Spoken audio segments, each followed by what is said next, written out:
అధ్యాయము. దయచేసి లేఖనాన్ని త్వరగా చదవాలి.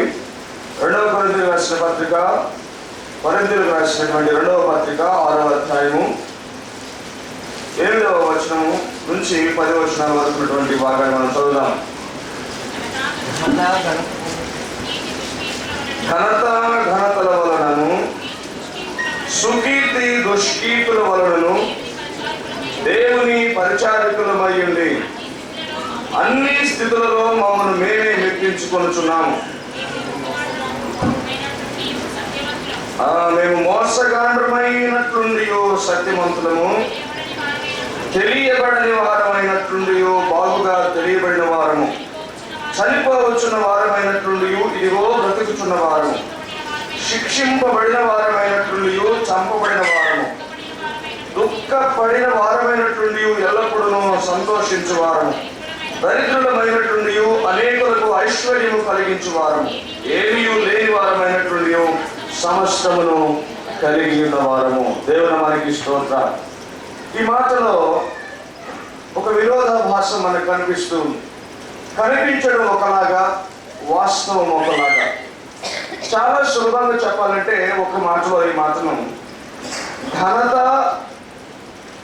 ఘనహీనత, కీర్తి, దుష్కీర్తి, సుకీర్తి, దుష్కీర్తి, ఇవి రెండు మనకు ఆపాదించబడేటువంటి విషయాలు. ఒక్కొక్కసారి ఘనపరచబడతాం, ఒక్కొక్కసారి ఘనహీనపరచబడతాం, ఒక్కొక్కసారి కీర్తిని పొందుకుంటాం, మరొకసారి దుష్కీర్తి మూట కట్టుకుంటాం. ఇది ప్రతి క్రైస్తవునికి లేకపోతే ప్రతి విశ్వాసికి తన స్వానుభవంలో తెలిసేటువంటి విషయం. కొన్నిసార్లు ప్రజలు హెచ్చిస్తారు, కొన్నిసార్లు అవమానపరుస్తుంటారు. అయితే పౌలు ఒక మాటలో చక్కగా తెలియజేస్తున్నట్టు ఏంటంటే, మేము మోసగాండ్రమైనట్లుండి సత్యవంతులము. మేము అనేకుల దృష్టికి మోసం చేసేవాళ్ళలాగున్నాం, అనేకుల దృష్టికి మేమేదో తప్పు చేస్తున్నట్లు కనిపిస్తున్నాం, కానీ మేము సత్యమును ప్రకటిస్తున్నాం. చాలాసార్లు సత్యము మోసంలాగా కూడా అనిపిస్తుంటుంది. ఇది లోకానికి, లోకం యొక్క పోకడికి అనుకూలంగా లేకపోతే వారిని మోసం చేసినట్లుగా అనిపిస్తుందని. నేను ఎందుకు ఈ మాటలు ఈ మధ్యాహ్న కాలం తెలియజేస్తున్నానంటే, ఒక విషయాన్ని మనం ప్రత్యేకంగా ధ్యానం చేయబోతున్నాం. తెలియబడిన వారమైనట్లుండి బాగుగా తెలియబడిన వారము. ఈ మాటల గురించి నేను కొద్ది నిమిషాలు ధ్యానం చేయదలిచాను. ఏ దేవుని బిడ్డ అయినా, ఏ విశ్వాసి అయినా ఈ రెండింటి మధ్య తన యొక్క స్థితిగతిని ఎరగాలి. ఎందుకనంటే, ఉదాహరణకు నేను అనేకులకు తెలియబడిన వాడిగా ఉండాలని, అనేకులకు నేను ఎరగబడినటువంటి వాడిగా ఉండాలని నేను కోరుకునవచ్చు. దానికోసం రకరకాల ప్రయత్నాలు, ఎత్తుగడలు చేస్తుంటాం. ముఖ్యంగా తెలియపరచబడటం అనేది ఈ ప్రస్తుత కాలపు వ్యాపార సూత్రం. ఏదైనా ఒక ప్రోడక్ట్ తయారు చేశారనుకోండి, వెంటనే అడ్వర్టైజ్మెంట్ ఇస్తారు, ఫలానా ప్రోడక్ట్. ఇంకా విచిత్రంగా ఏంటంటే, ఈరోజు నేను ఒక యాడ్ చూస్తూ ఉన్నాను. అది వాటర్ గురించి, టాటా వాటర్ ప్లస్. వాళ్ళు ఏం యాడ్ ఇస్తున్నారంటే, మామూలు నీళ్ళే కాదు మీరు తాగవలసింది, ఆరోగ్యాన్ని కూడా తాగాలి. అంటే ఏంటనమాట, వాళ్ళు వీళ్ళు తయారు చేసే వాటర్లో మా వాటర్ క్వాలిటీ ఉండదు. మేము జింక్ను ఇంకా ఏం కలుపుతాం, మేము జింక్ కలుపుతాం. అది మీకు ఇమ్యునైజేషన్ ఇస్తుంది. ప్రత్యేకించి మేము కొన్ని ఇమ్యునైజింగ్ ఫ్యాక్టర్స్ని మేము అందులో కలుపుతున్నాము. మా వాటర్ చాలా ఆరోగ్యకరమైనటువంటి వాటర్. అంటే తెలియపరచడం. ఏదైనా ఒక ప్రోడక్ట్ తయారు చేస్తున్నారంటే దాని విషయంలో ఎదుటి వారికి తెలియాలి, ఎదుటి వారి చేత ఎరగబడాలి అనేటువంటి ఆకాంక్ష మనం చూస్తూ ఉంటాం. యేసయ్య కూడా అలాగే చెప్పాడు, మీ వెలుగుని ప్రకాశింపలేడు, మీ ముఖముల మీద క్రీస్తు యొక్క ప్రకాశమును ప్రకాశింపలేడు. ఇంకా స్పష్టంగా చెప్పాలి అంటే ఆయన చెప్పాడు, ఏ వ్యక్తి కూడా దీపమును వెలిగించి దాన్ని ఎవరికి కనిపించకుండా చాటున మరుగు చేయడు. ఆ దీపాన్ని ఎక్కడ పెడతాడు? దీప స్తంభము మీద పెడతాడు. తెలియపరచబడడం అనేది చాలా గొప్ప విషయం. క్రైస్తవ జీవితానికి తెలియపరచబడడం అనేటువంటిది ఒక ముఖ్యమైనటువంటి లక్షణం. నీవు నిజముగా క్రైస్తవురాలు అయితే, నీవు నిజముగా విశ్వాసివి, నీవు నిజముగా మంచి సాక్షివి అయితే నీ జీవితము ఖచ్చితంగా అనేకులకు తెలియాలి. దీనికోసం ఏ విధమైనటువంటి పందా అనుసరించాలి? ఈ రోజుల్లో ఈ తెలియబడాలి అనేటువంటి ఒక తృష్ణ ఎక్కువగా ఉన్న ఈ సమయంలో మనం దీని గురించి ఒక మాట ధ్యానం చేయడం చాలా మంచిది అని నేను భావిస్తున్నాను. ఏంటి అంటే, చాలామంది ఈ మధ్య కాలంలో రకరకాల పరిచర్యలు మనం చూస్తూ ఉన్నాం. వాళ్ళ పేరుతో పాటు పరిచర్యలు పెట్టి అనేకులకు తెలియబడాలని విపరీతమైనటువంటి ప్రచారాన్ని చేయడం అనేది మనం చూస్తున్నాం. ఫలానా చోట ప్రార్థన జరుగుతుంది, ఇంతమంది వస్తున్నారు, ఇన్ని ఏర్పాట్లు జరుగుతూ ఉన్నాయి, ఇక్కడికి వస్తే ఆశ్చర్య కార్యాలు, అద్భుత కార్యాలు జరుగుతున్నాయి, ఇక్కడికి వస్తే మీ జీవితాలే మారిపోతాయి, ఇక మీదట మీకు కష్టం రాదు, ఇక మీదట మీకు ఏ ఇబ్బంది రాదు, దేవుడు మీకు సర్వక్షేమము సకల ఆశీర్వాదాలు దయచేస్తాడు, ఇక్కడ నుంచి మీరు నేరుగా పరలోకానికి వెళ్ళిన అనుభూతిని మీరు పొందుతారనే ప్రచారం చేయడం మనం చూస్తూ ఉన్నాం.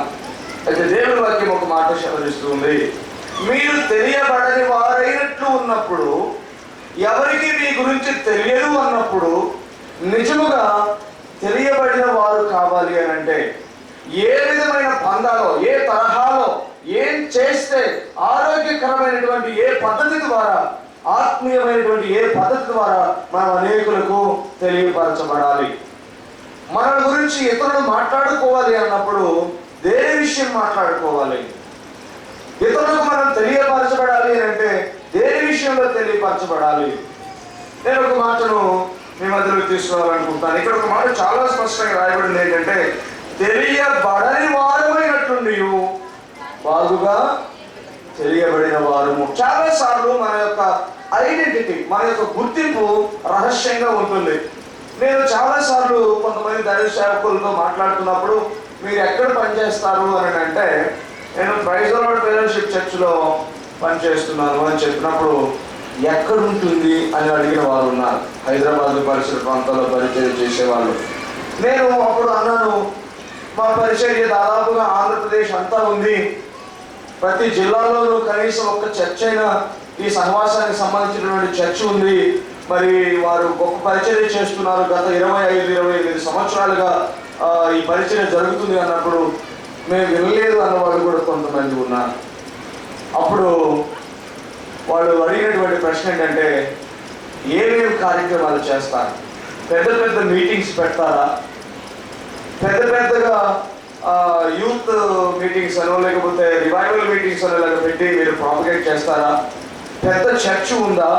దాన్ని బట్టి మేము తెలుసుకోవడానికి ఏంటి మీ ల్యాండ్ మార్క్ అన్నట్టుగా అడిగినట్టు నేను చూస్తున్నాను. అంటే ఏంటన్నమాట, ఈ రోజులలో తెలియబడడం కోసమైనటువంటి తృష్ణ, తెలియపరచబడడానికి ఒక లౌకిక విధానం అనేది అనుసరిస్తూ ఉన్నారు. దాన్ని బట్టి కాదు కానీ దేవుని యొక్క సద్గుణాలను బట్టి, దేవుడు ఇష్టపడేటువంటి బుద్ధి మనస్సును బట్టి మనం తెలియపరచబడాలి. ఒక విషయాన్ని నేను త్వరగా ఇక్కడ మెన్షన్ చేయదలిచాను. అదేంటంటే, ఏలియా దేవుని సన్నిధిలో ప్రార్థిస్తూ ఉన్నాడు. ఏం చెప్తున్నాడంటే, ప్రభువా, రోషము కలిగినటువంటి ప్రవక్తగా, రోషము కలిగిన దేవుని బిడ్డగా ఇశ్రాయేలు జనాంగం అంతా త్రోవ తప్పి ఉన్నప్పుడు నేను ఒక్కడిని నీకోసం నిలబడ్డానన్నాడు. అప్పుడు ఆయన అన్నాడు, ఏలియా, నీవు మాత్రమే కాదు, దాదాపుగా 7,000 మంది బయలులకు మొక్కదియు నమస్కారం చేయకు, బయలులకు మోకరిలకు ఉన్నటువంటి, తమను తాము పవిత్రముగా కాపాడుకుంటున్నటువంటి అజ్ఞాతములో ఉన్న 7,000 మంది నా కొరకు ఉన్నారు ఇంకను అన్నాడు. అంటే ఎవరికి తెలియబడాలి అనేది చాలా స్పష్టమైనటువంటి విషయం. నీవు ప్రజలకు ఎక్కువగా తెలియబడాలి అనేది దేవుని ఇష్టమే, కానీ దేవునికి తెలిసినట్లుగా ప్రజలకు తెలియాలి. మీరు ఈ మాత్రం చాలా చక్కగా అర్థం చేసుకోవాలి. దేవునికి నీ గురించి ఏమి తెలుసో అది ప్రజలకు తెలియాలి. ప్రజలకు తెలిసింది దేవునికి తెలిసేది వేరువేరండి. ఎందుకంటే ప్రజల దృష్టిలో మనం చాలా గొప్పవారమే, ప్రజల దృష్టిలో మనం చాలా ఆత్మావేశం కలిగిన వారు, ప్రజల దృష్టిలో మనం చాలా ఉన్నతమైన మనసు కలిగిన వారు, ప్రజల దృష్టిలో మనం చాలా మంచివారము, ప్రజల దృష్టిలో మంచి పాటగాళ్ళము, ప్రజల దృష్టిలో మంచి వాక్యములు చెప్పే ఉపదేశకులము, ప్రజల దృష్టిలో మంచి ప్రార్థన పరులము, ప్రజల దృష్టిలో మంచి పవిత్రులము, ప్రజల దృష్టిలో మంచి నీతి కలిగిన వారము. కానీ దేవుని దృష్టిలో అది మార్పుగా ఉంటున్నది. అందుకనే దేవుని దృష్టిలో నీవు ఎలాగూ తెలియబడి ఉన్నావో అది తెలియాలి ఇతరులకు. దేవుని దృష్టిలో నీవు కనుక మోసం చేస్తూ నిన్ను మోసం చేసుకున్న స్థితిలో కనుక నీవుంటే అది ప్రజలకు కూడా అలాగే తెలియాలి. ఒకసారి గంభీరమైనటువంటి వదనంతో సింహాసనం మీద కూర్చున్నాడు దావీదు మహారాజు.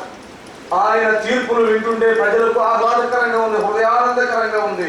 అబ్బా, ఇంతటి గొప్ప దైవ సేవకుడు, ఇంతటి గాయకుడు, ఇంత ఆత్మ నింపుదల కలిగినటువంటి వ్యక్తి ఇంకెవడురా అనిపించేంతగా దావీదు తీర్పులు తీరుస్తున్నాడు. అంత లోపలే నాతాను వచ్చాడు. అక్కడికి వచ్చి, ఆయన దావీదు నీకు క్షేమం కలుగుగాక అన్నట్లు చూశాడు. చాలా సంతోషపడ్డాడు. దావీదుకు నాతానుకున్న ఆ సంబంధం ఏంటంటే ఇది ఆత్మీయమైనటువంటి సంబంధము.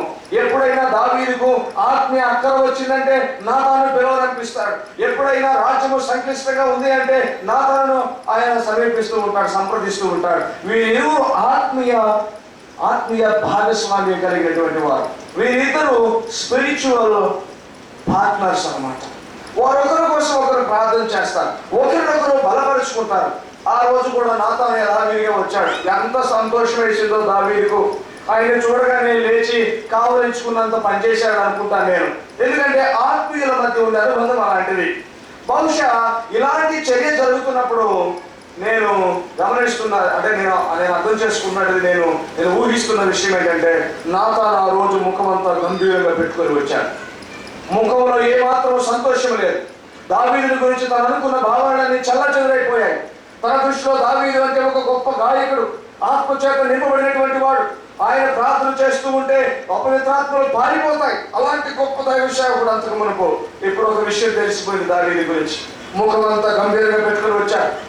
చాలా అసలు అందులో సంతోషం లేదు, సమాధానం లేదు. అయ్యో, నా స్నేహితుడు, నా హితుడు, నా ఆత్మీయమైనటువంటి భాగస్వామి, ఆత్మలను పురికొల్పేటువంటి వాడు, ఆ దావీదు విషయంలో నాకు ఒక విషయం తెలిసింది. ఇప్పుడు నాకు తెలిసింది వేరు, దేవుడికి తెలిసింది వేరు. దేవుడు తనకు తెలిసిన దాన్ని నాకు చెప్పాడు. ఇప్పుడు దావీదుని వెళ్ళి హెచ్చరించును ఆయన. దావీదు దగ్గరికి రాగానే, దావీదు ఒక సంఘటన జరిగిందయ్యా. ఇలాగ ఒక వ్యక్తికి ఒక్కటే పాపము గొర్రె ఉండింది, మరొక ధనవంతుడికి చాలా గొర్రెలు ఉన్నాయి. అయితే ధనవంతుని ఇంటికి బంధువులు వచ్చినప్పుడు ఈ ఒకే ఒక్క గొర్రెని బలి ఇచ్చి వారికి విందు చేశాడు అనగానే దావీదు ఉక్రోషంతో మాట్లాడు, ఎవడంటే వాడు మరణములకు పాత్రుడు, వెంటనే చెప్పు, నేను శిక్ష విధిస్తానన్నాడు.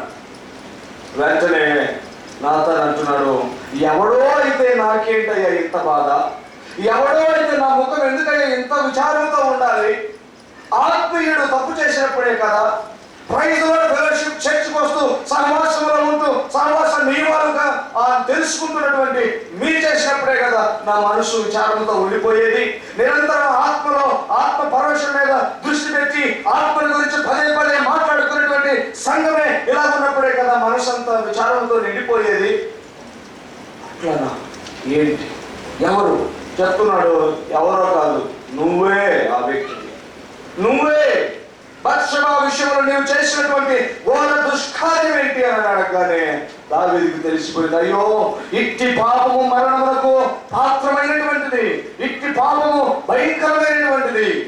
వెంటనే దావీదు అంటున్నాడు, అయ్యా ఎవరికి తెలియదనుకున్నానే, ఇది ఎవరికి తెలియదనుకున్నానే, పట్టబయలైపోయింది. నాతాను అంటున్నాడు, నీవు ఆ మరణానికి పాత్రమైన పాపం చేశావు.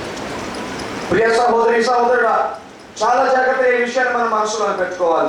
దేవునికి తెలిసిన మనం ఎవరమై ఉన్నామో అదే ప్రజలకు కూడా తెలియాలి, లేకపోతే దాన్ని వేషధారణ అంటాం. దేవునికి తెలుసు మన హృదయము ఎలాంటిదో, దేవునికి తెలుసు మన హృదయ ఆలోచన ఎలాంటిదో, దేవునికి తెలుసు మన ఆత్మ ఎలాంటిదో, దేవునికి తెలుసు మన ప్రతి ఆలోచన ఏ దశలో, ఏ దిశలో, ఏ స్థితిలో, ఏ విధమైనటువంటి భావంతో వస్తున్నదో ఆయనకి తెలుసు. అయితే దేవుడు అంటున్నాడు, మరి ఇదే విషయం ప్రజలకు తెలుసా? ఆయన ఏమన్నాడంటే, నీ వెలుగు జనులకు తెలియాలి, నీ ప్రేమ జనులకు తెలియాలి, నీలో ఉన్నటువంటి క్రీస్తు స్వభావం ప్రజలకు తెలియాలి, నీలో ఉన్నటువంటి ఆ ఆత్మీయమైనటువంటి తీవ్రత ఇతరులకు తెలియాలి.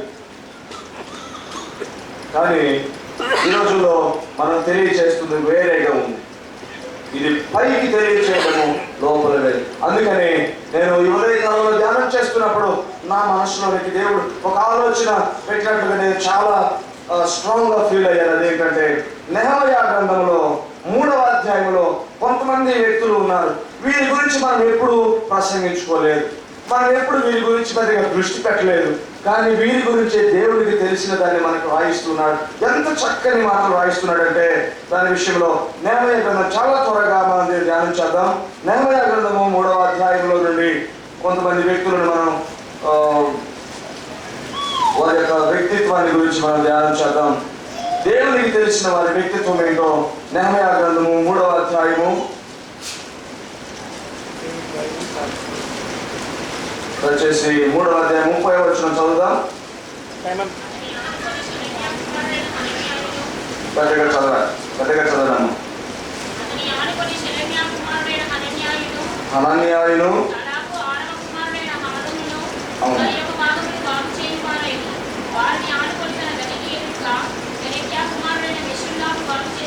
చాలు. ఇక్కడ హానూను అనే ఒక వ్యక్తి ఉన్నాడు. ఈ వ్యక్తి పేరు ఏం పేరు? హానూను.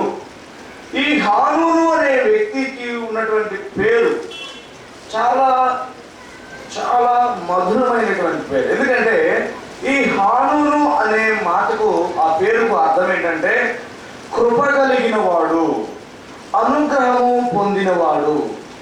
ఏమిటన్నమాట? హానూను అంటే కృప కలిగిన వాడు, అనుగ్రహింపబడినవాడు. కృప పొందినవాడు, అనుగ్రహం పొందినవారు ఏం చేస్తున్నారు ఇక్కడ చూద్దాం. మీరు ఏం చేస్తున్నారు? పాడైపోయిన యెరూషలేము గోడను కట్టుచున్నారు. హల్లెలూయా, హల్లెలూయా. వీరి యొక్క స్వభావం ఏంటంటే వారు పొందినటువంటి కృపను, వారు పొందినటువంటి అనుగ్రహాన్ని దేవుని మహిమ కోసం తిరిగి వాడడమే వారి యొక్క విశిష్టమైన వ్యక్తిత్వం. వారు కృప పొందారు కాబట్టి, వారు అనుగ్రహం పొందారు కాబట్టి, వారు దేవునికి ఏ విధంగా తెలియజేసుకున్నారు తమ స్వభావాన్ని అంటే దేవుని యొక్క పట్టణానికి, దేవుని ప్రజలు కలిగి ఉన్నటువంటి పట్టణానికి ఆ ప్రాకారం ఉన్నప్పుడు, ఆ ప్రాకారము పాడైపోయిన స్థితిలో ఉంటే దానిని కట్టడంలో వారి వంతు పాత్రను పోషిస్తూ ఉన్నారు.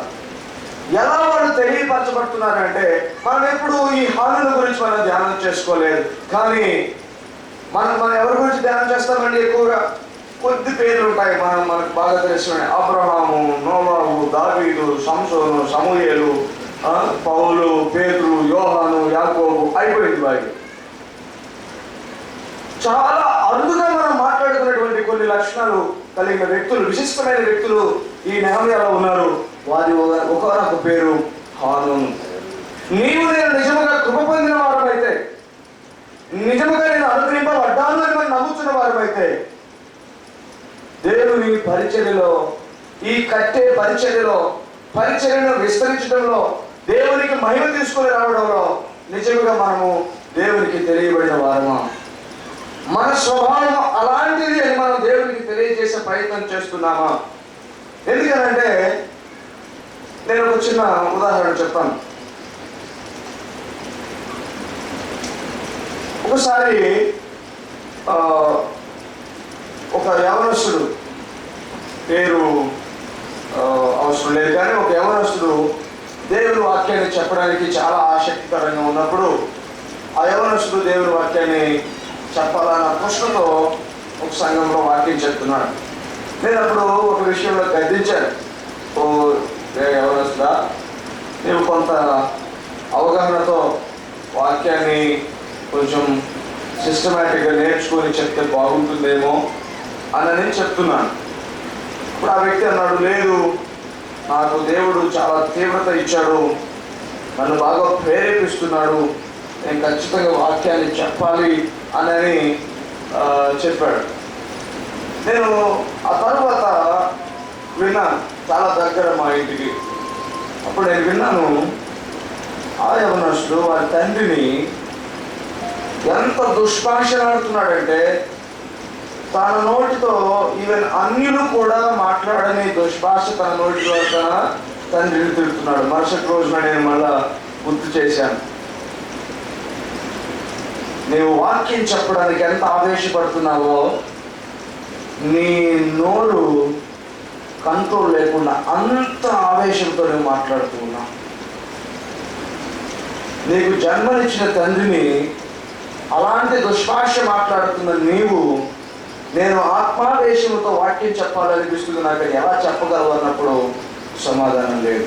ఏమంటాడంటే, ఏం పని చేయట్లేదు ఆయన, ఇంట్లో ఏ విధమైన సహకారం అందించడం లేదు, అందుకే చెప్తున్నాను. ప్రియ సహోదరి సహోదరుడా, చాలా జాగ్రత్తగా గమనించాలి.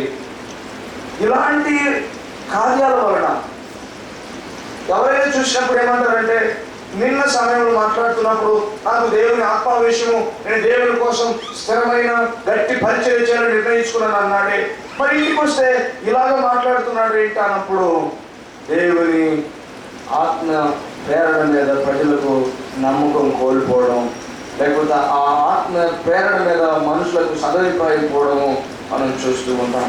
ఇదేనా ఒక దేవుని దాసుడు పలకవలసింది, ఇదేనా ఒక విశ్వాసి మాట్లాడవలసింది అన్నప్పుడు అది కట్టే పరిచర్య కాదు, పడగొట్టే పరిచర్య అవుతుంది. ఇక్కడ హానూను ఏం చేస్తున్నాడంటే, కృప పొందినవాడు, అనుగ్రహం పొందినవాడు ఏం చేస్తున్నాడంటే కట్టే పరిచర్యలో పాల్గొంటున్నాడు. దేవుని రాజ్య విస్తరణలో ఒకదాని మీద ఒకటి మరొక ఆత్మీయమైనటువంటి సజీవమైనటువంటి రాతిని పేర్చుకుంటూ ఆత్మీయమైనటువంటి మందిరాన్ని కట్టడంలో హానూను తన పరిచర్యను చేస్తూ ఉన్నాడు. అయితే ఈ హానూను గురించి విశేషంగా మనకు బైబిల్లో రాయబడలేదు, కానీ ఈ హానూను గురించి విస్తృత ప్రచారం లేదు, కానీ ఈ హానూను గురించి అనేక మందికి తెలియదు, కానీ దేవుని వాక్యం సెలవిస్తుంది, హానూను గురించి నాకు తెలుసు. ఈ విషయమే ప్రజలు కూడా తెలుసుకోవాలి. హానూను జీవితము ఏం చేస్తున్నదంటే, దేవుని యొక్క పరిచర్యలో తన వంతుగా కట్టే కార్యక్రమంలో పంచుకుంటున్నాడు. దేవుని మహిమను బిల్డ్ చేయడంలో, దేవుని పరిచర్యను బిల్డ్ చేయడంలో, దేవుని యొక్క సంఘాన్ని బిల్డ్ చేయడంలో, దేవుని యొక్క సంఘాన్ని ప్రోత్సహించడంలో హానూను తన పాత్రను పోషిస్తూ ఉన్నాడు. తన పేరుకు తగినట్లుగా, తను పొందిన మేలుకు తగినట్లుగా హానూను పనిచేస్తూ ఉన్నాడు. రెండవ వ్యక్తిని జ్ఞాపకం చేయదలిచాడు. ఇక్కడ 3వ అధ్యాయము 6వ వచనంలో త్వరగా చదువుదాం. 3వ అధ్యాయము 6వ వచనంలో, పాత గుమ్మమును బాగు చేయువారు ఎవరనగా పాషయ కుమారుడైన యెహోయాదాయును బెసోద్య కుమారుడైన మెషుల్లామును. ఇక్కడ ఈ బెసోద్య మెషుల్లాము వీరు ఎలాంటి తండ్రి కుమారుడు అంటే, బెసోద్య అంటే అర్థం ఏంటంటే యెహోవా నెలవైన వాడు, అంటే యెహోవా స్నేహితుని వంటి వాడు, లేకపోతే యెహోవాకు స్నేహితుడైన వాడు అని అర్థం. బెసోద్య అంటే యెహోవాకే స్నేహితుడైన వాడు. ఈయనకు ఒక కుమారుడు పుట్టాడు, ఆయన పేరు మెషుల్లాము. ఆయన పేరుకి అర్థం ఏంటంటే స్నేహితుడిగా చేయబడిన వాడు, సమాధానముగా ఉండేవాడు, అందరితో శాంతిని కలిగి ఉండేవాడు. ఇది చాలా చక్కని సంబంధం అండి. తండ్రి కుమారుడు ఎంత చక్కని పేరు కలిగిన వారు, అంత చక్కని జీవితాన్ని కలిగిన వారు కూడా. వీరు దేనికి ప్రతినిధి, వీరు దేనికి వారు గుర్తు అయి ఉన్నారు అంటే, వారు శాంతి సమాధానం కలిగిన వారు అయి ఉన్నారు. అనేకులతోటి శాంతి సంబంధాలను కలిగినటువంటి వారిగా ఉన్నారు. అందుకే పాత గుమ్మాలు, వాటిని పాడుపడినటువంటి గుమ్మాలను బాగుపరిచే పరిచర్యలో ఉన్నారు వీళ్ళు. అది పూర్తిగా పాడైపోలేదండి, చాలా జాగ్రత్తగా గమనించాలి. అది పూర్తిగా పాడైపోలేదు, పాతది పడిపోయింది, అంటే అది క్షీణించిపోయే స్థితిలో ఉన్నది. అలాంటి పాత గుమ్మాన్ని వీరు బాగు చేస్తూ ఉన్నారు. నేను ఇక్కడ ఒక చక్కని లక్షణాన్ని వీళ్ళు గమనిస్తున్నారు. ఏంటంటే దేవునితో స్నేహితులుగా ఉన్నవారు, దేవునితో స్నేహ సంబంధాన్ని కలిగిన వారు, దేవునితో శాంతి సమాధానాన్ని కలిగినటువంటి వీరు దేవుని యొక్క బిడలు, వారి యొక్క బంధము పాతగిలిపోతున్నప్పుడు తిరిగి కట్టే పరిచర్యలో ఉన్నారు. మనం చూస్తూ ఉన్నాం. ఈరోజు దేవుడు మనతో ప్రవచనం ద్వారా మాట్లాడుతున్నాడు. ఇదిగో ప్రేమలు చల్లారిపోతూ ఉన్నాయి, స్నేహము, నాతో ఉన్నటువంటి స్నేహము, నాతో ఉన్నటువంటి సంబంధము అది సనగిలిపోతుందని మాట్లాడుతున్నాడు. మరి నీవు నేను నిజంగా దేవుడికి స్నేహితులం అయితే ఈ పాత సంబంధాలని తిరిగి నూతన పరిచే పరిచర్యలో నీవు నేను ఉన్నామా? అలాగ మనం తెలియపడాలి, అలాగ మనల్ని దేవుడు గుర్తెరగాలి, అలాగ దేవుడు మనల్ని కేటగరైజ్ చేయాలి. వీరు నాతో పాటు అనేక మందితో ఉన్నటువంటి సంబంధాన్ని నూతన పరిచేటువంటి వారు. ప్రియ సహోదరి సహోదరుడా, నీవు నేను ఎట్లా తెలియపరచబడుతున్నా? ఈ బెసోద్య మరియు మెషుల్లము అనేటువంటి ఈ తండ్రి కుమారుడైతే దేవునితో సంబంధాన్ని కలిగినటువంటి వారుగా, అనగా పాత గుమ్మములను బాగు చేసేవారిగా, దేవునితో సంబంధాన్ని పురికొల్పేవారిగా, అనేక మంది ప్రేమను రెచ్చగొట్టేవారిగా, అనేక మంది ప్రేమను పురికొల్పేవారిగా వీరు పనిచేస్తూ ఉన్నారు. మనం కొన్నిసార్లు అయితే ప్రేమను చల్లార్చేటువంటి దశలో కొన్నిసార్లు మనం ప్రవర్తిస్తాం. ఎలాగంటే మనం కోపానికి, క్రోధానికి, అసహనానికి, ఒక రకమైనటువంటి నియంత్రణ లేని స్థితికి మనం గురయ్యామంటే ఈ ప్రేమను పురికొల్పలేము గాక లేము. దేవుని వాక్యం సెలవిస్తుంది, ఈ బెసోద్య మెషుల్లము లాగా అనేక మంది పాత స్వభావాలను రెచ్చగొట్టే స్థితిలో నీవు నేను ఉండాలి. అప్పుడు మనము తెలియబడిన వారము అనబడతాం. ఎవరికి తెలియబడిన వారము? దేవుడికి తెలియబడిన వారు. ప్రజలకు ఎలాగైనా తెలియపరచబడతాం. ప్రజలకు తెలియబడిన దాంతో దేవుడికి నిమిత్తం లేదు. ఆయనకు తెలిసినటువంటి స్థితితోనే ఆయన నిమిత్తం కలిగిన వాడు. ప్రియ సహోదరి సహోదరుడా, నిన్ను నన్ను చూస్తున్నప్పుడు దేవుడు ఎలా చూస్తున్నాడు? నీవు నేను ఆయన దృష్టిలో ఎలాగున్నా? ప్రజల దృష్టిలో మంచి వారమే, అనేకుల దృష్టిలో మనము పవిత్రులమే, అనేకుల దృష్టిలో మనం ప్రేమ కలిగిన వారమే. కానీ ప్రభు ఎలాగ చూస్తున్నాడు? ఈ బెసోద్య మరియు మెషుల్లమును దేవుడు చూస్తున్నప్పుడు వీరు ప్రేమ కలిగిన వారిగా చూస్తూ ఉన్నారు.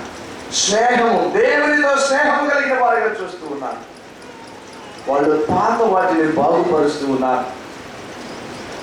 వీరు చెడగొట్టేవారు కాదు, ప్రేమలను చెడగొట్టేవారు కాదు, ప్రేమను చల్లార్చేవారు కాదు. వీరు పునరుద్ధరించేవారు, పురికొల్పేవారు, రెచ్చగొట్టేవారు, ఇంకా బలపరిచేవారు, స్థిరపరిచేవారు, ఆత్మీయమైనటువంటి బలము చేకూర్చేవారు, సహవాసం కలిగిన వారు, స్నేహ బాంధవ్యం కలిగిన వారు. ఇలాంటి లక్షణం చేత నీవు నేను దేవుడికి తెలియపరచబడిన వారమా? మరి ఒక విషయాన్ని త్వరగా చెప్పి వాక్యాన్ని ముగిస్తాను. ఇక్కడ 3వ అధ్యాయం 18వ వచనంలో ఒక వ్యక్తి ఉన్నాడు. అతన్ని ఆనుకొని వారి సహోదరుడైన హేనాదాదు కుమారుడైన బవ్వాయి, ఈయన పేరు కూడా విచిత్రంగా ఉంది కదండి, బవ్వాయి. ఈయన పేరు బవ్వాయి. ఎప్పుడు మనం ఈయన గురించి ప్రత్యేకంగా ధ్యానం చేయలేము, ఎప్పుడు ఇలాంటి వారి గురించి మనము అనుకోలేదు. ఈయన పేరు బవ్వాయి అండి. ఈయన ఏం చేస్తున్నాడండి? చూడండి, అక్కడ కేయిలాలో సగభాగమునకు అధిపతిగా ఉన్నాడు. దానికంటే ముందు ఒక మాట రాయబడి ఉంది, అతని ఆనుకుని తన భాగంలో కేయిలా యొక్క సగభాగమునకు అధిపతి అయిన శషబ్య బాగు చేయవాడు ఆయన. అతని ఆనుకొని వారి సహోదరుడైన హేనాదాదు కుమారుడైన బవ్వాయి బాగు చేసెను. అతడు కేయిలాలో సగభాగమునకు అధిపతిగా. ఇక్కడ ఒక విషయాన్ని గమనించాలి, ఎవడు బాగు చేస్తాడో వాడు అధిపతి అయి ఉంటాడు. హల్లెలూయా.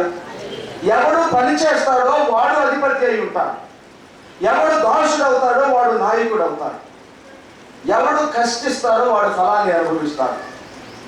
దేవుడి వాక్యం చాలా స్పష్టంగా చదివించు. ఇతడు బాగు చేసి అధిపతి అయ్యాడా, అధిపతి అయి బాగు చేశాడా? ఇది రెండు. అంతకు మునిపే అధిపతి అంటే అక్కడ బాధ్యత తీసుకున్నవాడు. ఈ సగ భాగానికి నేను బాధ్యత వహిస్తున్నాను, ఈ సగ భాగాన్ని నేను బాగు చేస్తాను. ఇది వాలంటరీ రెస్పాన్సిబిలిటీ అన్నమాట. ఎవరు పైన పెట్టిన బాధ్యత కాదు ఇది. ఈ కార్యక్రమాన్ని నేను భుజానికి ఎత్తుకుంటాను, ఈ బాధ్యతను నేను చేస్తాను, నేను చేస్తాను. శక్తి లోపము లేకుండా, ఏమాత్రం సాకులు చెప్పకుండా దేవుని పరిచయను వారికి ఇష్టంగా తీసుకుంటున్నారు. అయ్యా నేను చేస్తాను, సగభాగాన్ని, ఈ కేరళ నుండి సగభాగము నా వంతు. ప్రియ సహోదరి సహోదరుడా, సంఘములో ఉన్న ప్రతి వారికి ఈ సంఘ పరిచర్య విస్తరణలో మీ వంతు అలాగే మిగిలిపోయి ఉంటుంది. మనం కేవలం సహవాసానికి వచ్చి వెళ్ళడం మాత్రమే కాదు, ప్రార్థన ద్వారా, వ్యక్తిగత సాక్ష్యముల ద్వారా ఈ పరిచర్యకు మీ విధమైనటువంటి ఆర్థికమైన, ఆత్మీయమైన, మానసికమైనటువంటి మీ యొక్క సహకారం ద్వారా పరిచర్య విస్తరణకు మీ వంతు పాత్ర మీరు పోషిస్తున్నారు. ఇంకను మీరు పరీక్షించుకోవాల్సిన విషయం ఏంటంటే, నేను పరీక్షించుకోవాల్సిన విషయం ఏంటంటే, ఈ బొబ్బరి అనే మాటకు అర్థం ఏంటంటే నా కోరిక, నా యొక్క కోరిక, నా పోకడ అని కూడా అర్థం ఉంది, నా విధానము అని అర్థం ఉంది. ఏంటి ఈ బొబ్బరి అనే మాటకు అర్థం అంటే నా కోరిక. నా కోరిక ఏమిటంటే నేను బాధ్యత తీసుకుంటాను, దేవుని పరిచయంలో బాధ్యత తీసుకుంటాను, సగభాగం తీసుకుంటాను. ఏంటండి, నేను ఒక్కడేనా, లేకపోతే ఇద్దరు వ్యక్తులకు సగం వచ్చిందా? కాదు, బాధ్యతలు నెరవేర్చడంలో సగభాగాన్ని పైన వేసుకుంటున్నాను.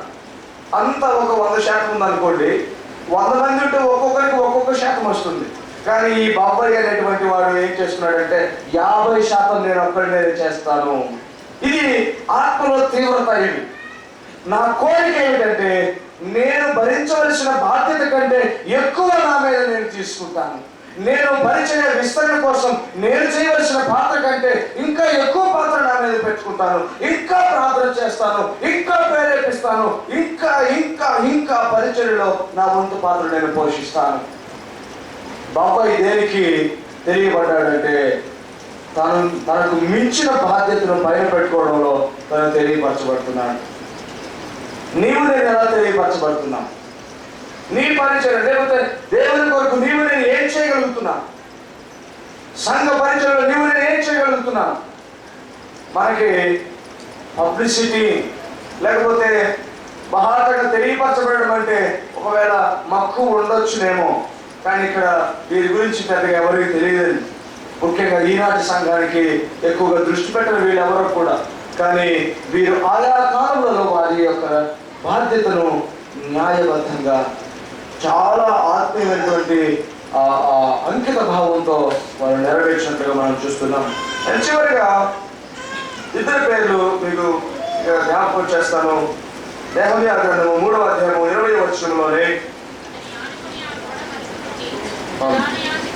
ప్రధాన యాజకుడు ఎలియాషీబు ఇంటి ద్వారం వరకు ఉన్న మరి యొక్క భాగమును జబ్బయి కుమారుడైన బారూకు ఆసక్తితో బాగు చేసెను. ఈ బారూకు అనేటువంటి మాటకు అర్థం ఏంటంటే శ్రేయస్కరుడు, ధన్యుడు అని అర్థం. బారూకు అనే మాటకు ధన్యుడు, శ్రేయస్కరుడు. ఈయన మేలు కోరుకుంటాడు, మంచి కోరుకుంటాడు. ఇక్కడ చాలా చక్కని మాట రాయబడి చూడండి. ఈ బారూకట మేలు కోరుకునేవాడు. తన పేరేమైందో తన జీవితం కూడా అదే అయినది. ఇక్కడ బారూకు ఏం చేస్తున్నాడు చూడండి, ఆసక్తితో బాగు చేసింది. నిజమేనండి, కొన్నిసార్లు భారంగా బాగు చేస్తాం మనం.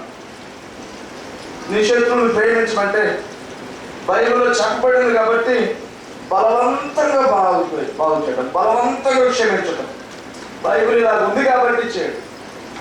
బారూకులో సహజ సిద్ధమైనటువంటి ఆసక్తి, సహజ సిద్ధమైనటువంటి ప్రేమ, నిజముగా ప్రేమించాలి కాబట్టి, నిజముగా బాగు చేయాలి కాబట్టి, నిజముగా చేయాలి ఆసక్తితో బాగు చేస్తున్న దేవుని వాక్యం చదివిస్తుంది. అది ధన్యమైన జీవితం, అది శ్రేయస్సు కోరుకోవడం. నీవు నిజముగా సంఘ క్షేమాన్ని కోరుకుంటున్నావైతే, నిజముగా నీవు సంఘం యొక్క క్షేమానికి నీవు పాల్పడాలనుకుంటున్నావైతే, నిజముగా నీ వంతు పరిచయని నీవు అనేకుల మేలు కొరకు నువ్వు జరిగించాలనుకుంటున్నావంటే, బారూకులాగా ధన్యమైన శ్రేయస్కరమైన జీవితం నీవు జీవించాలనుకుంటే ఆసక్తిగా నీవు చేయాలి దేవుని కొరకు కార్యాలు. దేవుని దృష్టిలో ఈ బారూకు ఎలా తెలిసాడంటే ఆసక్తిగా చేస్తున్నాడు. చాలా ఇంట్రెస్టింగ్గా, చాలా చాలా చాలా మనసు పెట్టి చేస్తున్నాడు. ఒక పద్ధతిగా ఎంతగానో మనసు అంతా కేంద్రీకరించి ఏ మాత్రం తన మనసుని అటు ఇటు చంచలంగా పోనేదలేదు.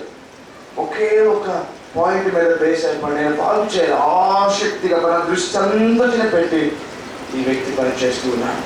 మనం చూసినప్పుడు మన పరిచర్య లేకపోతే మన యొక్క క్రైస్తవ జీవితము మనము ఆసక్తితో క్రీస్తును అనుసరించినట్లుగా, ఆసక్తితో అనేకుల జీవితాల్లో మనము దేవుని గురించిన మేలును వాళ్ళకు అనుగ్రహిస్తున్నట్లుగా మనం చూస్తున్నామా? ఆసక్తి విసుగు లేకుండా, ఏ మాత్రం సనుగు గొడుగు లేకుండా ఆసక్తితో చేసే పరిచర్య, ఆసక్తితో చెప్పే సాక్ష్యము, ఆసక్తితో చేసేటువంటి దేవుని కార్యమే ఆయనకి ఇష్టకరమైనటువంటి. అలాగా బారూకు తెలియబడ్డాడు. మరి నీవు నేను ఎలాగో తెలియపరచబడుతున్నా? చివరిగా ఇక్కడ ఒక మాట చూడండి, 30వ వచనం 25వ వచనంలో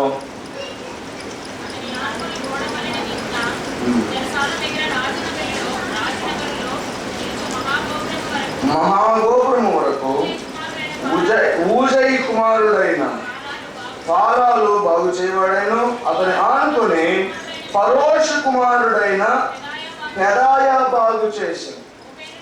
చాలండి. ఇక్కడ పెదాయా అనే మాటకు యెహోవా విమోచకుడు అని అర్థం. యెహోవా విమోచకుడు అని అర్థం పెదాయా. ఇక్కడ కొన్ని పేర్లు అంటే సమయాభావాన్ని బట్టి మనం త్వరగా ముగించుకోవాలి కాబట్టి కొన్ని పేర్లు మాత్రమే మనం జ్ఞాపకం చేసుకుంటాం. పెదాయా అని అంటే యెహోవా విమోచకుడు. ఇంకా చెప్పాలంటే యెహోవా విమోచించిన వాడు, యెహోవా చేత విమోచింపబడినటువంటి వాడు. ఏం చేస్తున్నాడంటే రాజమహాద్వారము దగ్గర పనిచేస్తున్నటువంటి పాలాలతో కలిసి పెదాయా బాగు చేస్తూ ఉన్నాడు. నేను ఎలాగ చూస్తున్నానంటే ఈ విమోచన కార్యంలో ఈ పెదాయా అనేటువంటి వ్యక్తి సరే రాజద్వారం దగ్గర ఎవరైనా చేసినప్పుడు ఎలా చేస్తారండి? ఎలా చేస్తారు? ఎవరైనా ఒక పాత్ర తీసుకొని చేస్తున్నప్పుడు కనిపించవాలని అనేకులు తెలియపరచబడాలని చేసే పరిచయంలో వాళ్ళు కొంచెం ఎక్కువగా కనిపిస్తూ ఉంటారు. నేను ఇక్కడ ఒక పోస్టర్ చూశాను, పెద్ద ఫ్లెక్స్ చూశాను.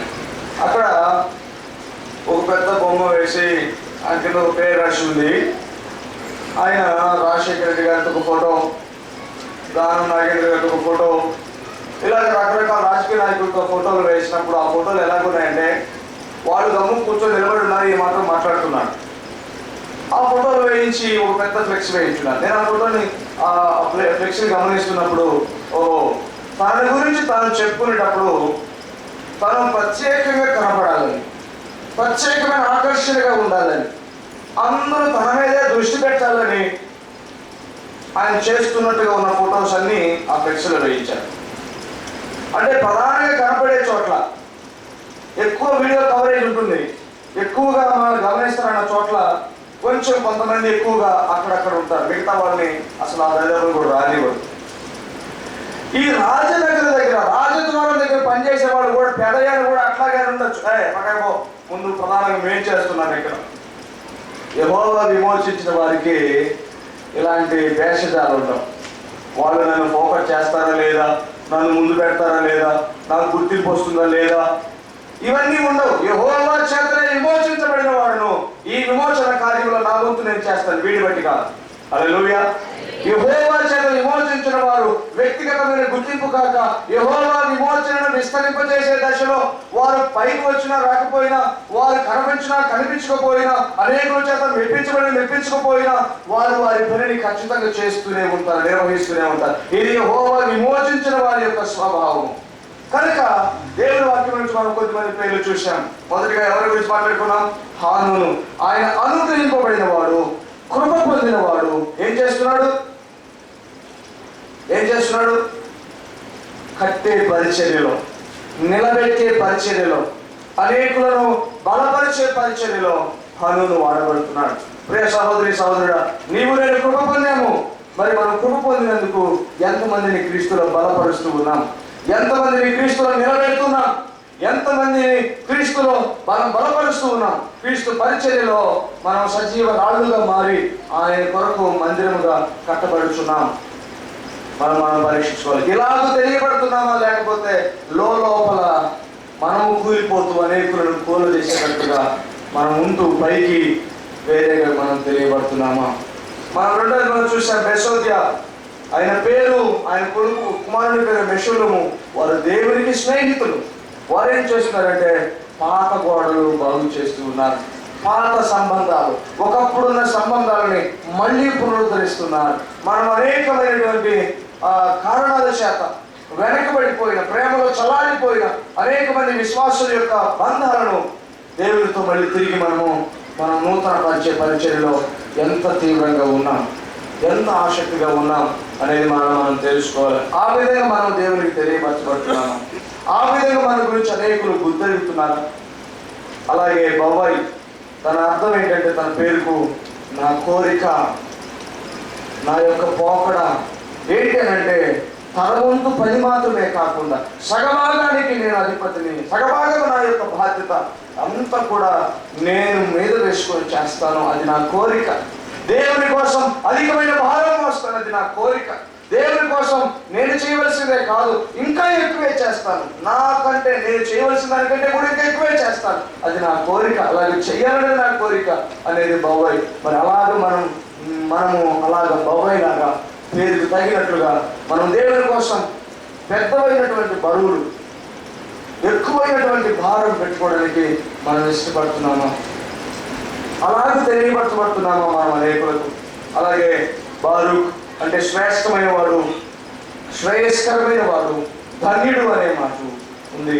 ఈయనేం చేస్తున్నాడంటే ఆసక్తితో పనిచేస్తూ ఉన్నాడు. దేవునికి నేను ఎలా కనిపిస్తున్నాను?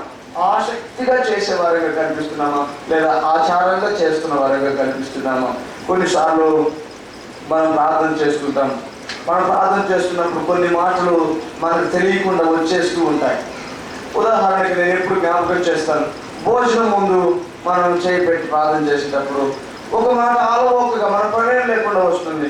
సిద్ధపరిచిన వారిని దీవించు, వడ్డించిన వారిని దీవించు, తినచుండగా వచ్చు బలము శక్తిని నీ సేవ కొరకు, నీ మహిమ కొరకు వాడినట్లు కృప చేయి, లేని వారికి దయచేయి. ఆమేన్. ఈ ప్రార్థన అలవాటు అయిపోయి ఇంకెప్పుడు కళ్ళు మూసుకున్నా కూడా వడ్డించి బిడ్డలు మీరు ఆశీర్వదించు,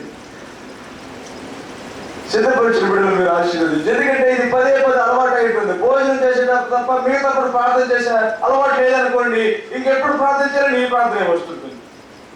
అలాగే మామూలుగా ప్రార్థన చేసేటప్పుడు ప్రార్థన కొన్నిసార్లు వ్యసనం అవుతుంది, కొన్నిసార్లు ఆచారం అవుతుంది. ప్రార్థన చేయడం మనకు అలవాటు అనుకోండి, చేస్తాం ఇక అదొక అలవాటు అయిపోతుంది. మనకి ఇష్టం లేకపోయినా, అది చేయకపోతే ఏదో వెలితిగా ఉంటుంది.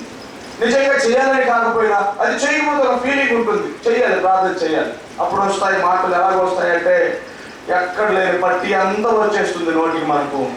ఆయనవు నీవు, ఈయనవు నీవు, అంతవాడవు నీవు, ఇంతవాడవు నీవు, ఇక ఈ పట్టి అంతా వచ్చేస్తుంది మనకు. నిజముగా అది హృదయంలో నుంచి వస్తే దేవునికి స్తోత్రం. నిజముగా హృదయాంతరంగంలో నుంచి, ఆ కృతజ్ఞతల నుంచి పొంగి వస్తూ ఉంటే దేవునికి స్తోత్రం. కానీ అలవాటుగా గొప్పవాడు, ప్రేమ కలిగిన వాడు, కృప కలిగిన వాడు, నీవు అక్కడ ఉంటావు, ఇక్కడ ఉంటావు, మాలో ఉంటావు, మాలో లేనిది ఎక్కడ, విడిచిపెట్టింది ఎక్కడ, ఇవన్నీ మనం నోటి మాటల ద్వారా మాట్లాడుతున్న వారం అయితే ఆయనకి చాలా అసహ్యం. ఆ మాట వినపడటంతోనే కంపరం వస్తుంది ఆయనకు. అలవాటుగా మనం చేయకూడదు, ఆసక్తిగా చేయాలి. ఆచారంగా మనం చేయకూడదు, ఆసక్తిగా చేయాలి. కొన్నిసార్లు మనం ప్రార్థన చేయమంటే ఆ సమయము, ఆ విషయము పక్కన పెట్టేసి ఏదేదేదేదో చేస్తాం. ఎందుకంటే మనకు అది అలవాటు. అందుచేత ఒక విషయాన్ని మనం పరీక్షించుకోవాలి. ఆసక్తితో చేస్తున్నామా, నిజమైనటువంటి మనసుతో చేస్తున్నామా, నిజముగా ఆయన పట్ల మనకున్నటువంటి ప్రేమను ప్రకటిస్తూ చేస్తున్నామా, దేని ద్వారా మనం తెలియపరచబడుతున్నాం. చివరిగా పెద్దయ్య రాజగుమ్మం దగ్గర తనకు ఫ్రంట్ లైన్లో ఆయన నిలబెట్టలేదు, కానీ ఎవరితో కలిసి చేస్తున్నాడు. ఆయన ఎవరితోనో కలిసి చేస్తున్నాడు, తన వంతు చేస్తున్నాడు. అందరికంటే ముందు పెట్టి పెద్ద ఫోకస్ చేస్తేనే చేయడం కాదు, కానీ నాకు పెద్ద గుర్తింపు లేకపోయినా పర్లేదు. ఎందుకంటే నేను యెహోవా చేత విమోచించబడిన వాడు. మనుషుల యొక్క ఐడెంటిటీ కాదు, యెహోవా యొక్క గుర్తింపునే కోరుకుంటాడు. కాబట్టి అలాగే చేస్తున్నాడు. ప్రియ సహోదరి సహోదరుడా, మనం ఎలాగో తెలియపరచబడుతున్నాం, మనల్ని దేవుడు ఎలా తెలుసుకుని ఉన్నాడు, మనం దేవుని దృష్టిలో ఎలాగున్నాం. అందుకే పౌలు అంటాడు, మేము తెలియబడని వారమైనట్లుండి బాగుగా తెలియబడినటువంటి వారము. మీ గురించి మా గురించి మీకు పెద్దగా తెలియకపోవచ్చు, కానీ మా దేవునికి మా గురించి బాగా తెలుసు. కొన్నిసార్లు మన గురించి ప్రజలకు బాగా తెలుసు, కానీ ఆ ప్రజలకు తెలిసినటువంటి విషయాలు దేవునికి తెలియదు. ఈ విషయం చెప్పాలంటే ఎలాగా, ప్రజలకేమో మంచి వాళ్ళుగా ఇంకో రకంగా కనిపిస్తే దేవునికి మాత్రం వేరేగా కనిపిస్తాం. కనుక ఈ విషయంలో చాలా స్పష్టత కలిగి మనము ప్రజల దృష్టిలో ఏమై ఉన్నామో అది దేవుని దృష్టిలో కూడా అలాగే ఉండాలి. మనం దేవుని దృష్టిలో ఏమై ఉన్నామో అది ప్రజల దృష్టిలో కూడా అదే ఉండాలి. అలా లేకపోతే వేషధారణ అవుతుంది. అలా లేకపోతే అది దేవునికి అవమానకరంగా జీవిస్తున్నట్లే అవుతుంది.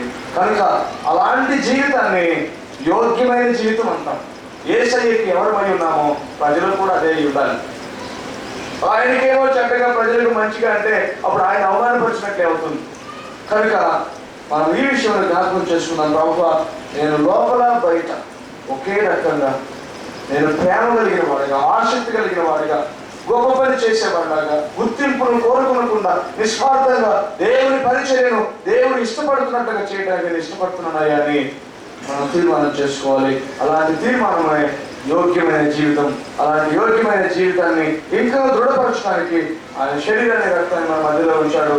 అలాగా మనము ఆత్మీయ మేలు పొందుకొని యేసయ్యకు ఎలా తెలియపరచబడాలో, అలాగా ప్రజలకు ఎలా తెలియపరచబడాలో అలాగా మనం తెలియపరచబడాలని, అలాంటి యోగ్యమైన జీవితంలో మనం జీవించాలని దేవుని దాసునిగా సంఘానికి మనవి చేస్తూ అందరూ ప్రార్థన పూర్వకంగా ఈ కార్యక్రమంలో పాల్గొనవలసిందిగా మనం చేస్తున్నాను. మెయిన్ మెసేజ్లో చాలా షార్ట్గా మనం కవర్ చేస్తాం కనుక ఈ సమయం కొంచెం ఎక్కువైంది, మన్నించాలి. ఎందుకంటే మన ముఖ్యమైనటువంటి విషయాన్ని మా అందరి హృదయాలకు ఆయన చేరవేయవలసినటువంటి విషయాన్ని చేరే వరకు ఇది ముగించడం సమయోచితం కాదని అనుకున్నాను. అందుకని విషయాన్ని మనసులో పెట్టుకోవాలి. దేవుడు మనకు